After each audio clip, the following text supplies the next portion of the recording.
RS James and jewellers, जहां आपको मिलेंगे एक से बढ़कर एक फैंसी डिजाइनों में हॉलमार्क जेवर। जी हां, आपने बिल्कुल सही सुना। अगर आपको भी लेना है गोल्ड और चांदी के जेवर तो चलिए आइए सबसे विश्वसनीय shop RS James and jewellers में। हमारा पता है लाल पैलेस स्टेशन रोड, सिवान। हमारा संपर्क नंबर है 9572658649 79798694। भाजपा नेता रईस खान आगामी विधानसभा चुनाव को लेकर उनका जनसंपर्क अभियान तेज हो गया है। इसी क्रम में वे हसनपुरा पहुंचे, जहां सिवान सदर विधायक अवध बिहारी चौधरी पर भी उन्होंने जमकर निशाना साधा। उन्होंने कहा कि अवध बिहारी चौधरी अब बूढ़े हो चुके हैं, उन्हें राजनीति से संन्यास लेना चाहिए। रईस खान ने कहा कि जब क्षेत्र का मैं भ्रमण कर रहा हूं तो इससे आप संतुष्ट हो जाइए कि मैं चुनाव लड़ने जा रहा हूं। रघुनाथपुर विधानसभा के जितने भी जानता है, उनके आशीर्वाद और प्यार पहले से मिला हुआ है। आज प्रत्येक जगह जाकर लोगों से मिल रहा हूं। मैं इंडी गठबंधन से लोजपा चिराग पासवान की पार्टी से हूं और रघुनाथपुर की जनता से आशीर्वाद प्यार मांग रहे हैं कि एक बार आशीर्वाद हमें दीजिए और एक बार सदन में भेज कर देखिए। मैं अपने क्षेत्र के लिए मजबूती से कार्य करूंगा। हमारे माननीय सदर विधायक अवध बिहारी चौधरी जी को आदमी को बलि का बकरा बना दिया है। आप स्पीकर आ चुके हैं, मंत्री रह चुके हैं, विधायक रह चुके हैं, एमपी लड़ चुके हैं। आपको तो सबसे पहले सिवान सदर सीट छोड़ना चाहिए था, लेकिन आपने हरिशंकर यादव से छुड़वाया। आप कैंडिडेट उम्मीदवार को वहां से जो दे रहे हैं कि उसामा बाबू चुनाव लड़ रहे हैं, तो हम तो जानते हैं कि वह सिवान के 8 विधानसभा सीट पर वही परिवार टिकट बांटता है। हम तो पहले से रघुनाथपुर में आ रहे हैं। आप तो सिवान सदर से भी लड़ा सकते थे, सिवान के किसी भी विधानसभा से लड़ सकते थे। समस्त रघुनाथपुर की जनता इस बार बता देगी कि किसको जिताना है, किसको हराना है, ये जनता तय करे। मगर बलि का बकरा अवध बिहारी चौधरी जी जो बना रहे हैं वो राजनीतिक गुरु है। अब उनको संन्यास लेना चाहिए था, युवा पीढ़ी को आगे देना चाहिए था। उन्होंने अवध बिहारी चौधरी को कहा कि आप अब बूढ़े हो चुके हैं, राजनीतिक गुरु भी हैं और पुराना हो चुके हैं, तो आप हरिशंकर यादव को जो पगड़ी बांध दिए कि पगड़ी बांध दीजिए, तो यह पगड़ी आप नहीं बांध सकते थे क्या? सिवान सदर विधानसभा उसामा को दे देते थे। जिस तरह से लड़ाने का काम आप कर रहे हैं, साफ सुथरा राजनीति कीजिए, पेचीदा राजनीति नहीं कीजिए। बाकी रघुनाथपुर की विधानसभा की जनता तय कर देगी।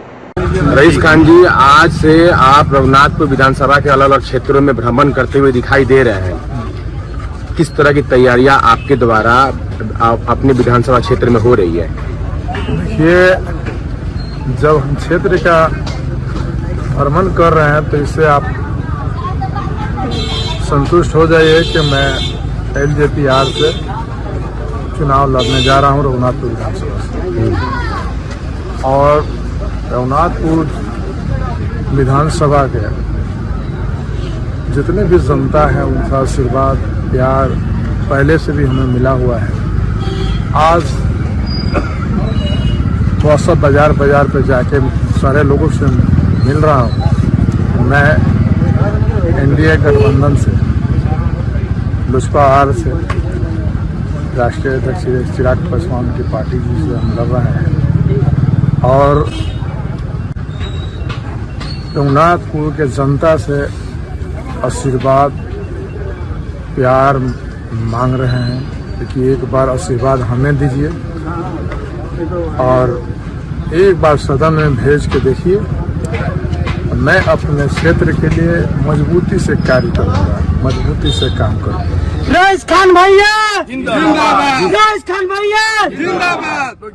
RJD से जो अभी सिटिंग विधायक है हरिशंकर यादव, कुछ दिन पहले ही उसामा साहब को उन्होंने पगड़ी बांधा था।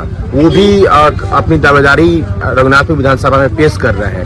आप उनको कैसे देखते हैं? प्रतिद्वंदी के रूप में देख रहे हैं कि सबसे पहले से देखते हैं आप जो सवाल कर दिए इसका जवाब हम दे दे रहे हैं कि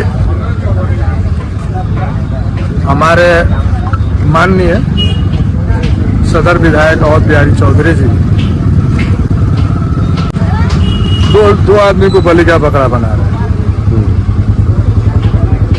आप स्पीकर रह चुके हैं, मंत्री रह चुके, 5 बार MP रह चुके, विधायक रह चुके, MP से लड़िए चुके थे। तो आपको न पहले सिवान सदर सीट छोड़ना चाहिए था, तो हरिशंकर जी को छोड़वाए और कैंडिडेट आप जिस उम्मीदवार को वहां से दे रहे हैं कि वो सामा वो चुनाव लड़ रहे हैं वहां से, तो ओसामा बाबू तो रघुनाथपुर विधानसभा से वो आ रहे हैं, तो हम तो जान रहे हैं कि सिवान में 8 सीट वही परिवार बांटता है,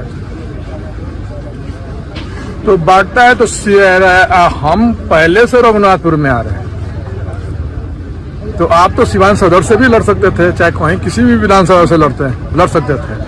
तो समस्त रघुनाथपुर की जनता इस बार तय कर देगी कि किसको जिताना है, किसको हराना है, ये तो जनता तय करेगी। मगर बलि का बकरा जो अवध बिहारी जी बना रहे हैं, तो राजनीतिक गुरु हैं, मगर उनको अब संन्यास लेना चाहिए था और नया युवा पीढ़ी को आगे देना चाहिए था। बलि का बकरा क्यों, आपको ऐसा क्यों लग रहा है कि बलि का बकरा बनाया जा रहा है? नहीं, आप अब एज में बूढ़े हो चुके हैं, राजनीतिक गुरु भी हैं और पुराना हो चुके हैं, तो आप हरिशंकर जी को जो पगड़ी बांध दिए, कहीं पगड़ी बांध दीजिए, तो ये पगड़ी आप नहीं बांध सकते थे, सिवान सदर से देते, समझे? तो जिस तरह से लड़ाने का काम है राजनीति में, साफ सुथरा राजनीति कीजिए, पेचीदा राजनीति मत कीजिए। बाकी तो रघुनाथपुर विधानसभा की जनता तय कर ही देगी। स्क्रीन पे देख लीजिए, रईस खान आज से अपनी चुनावी जो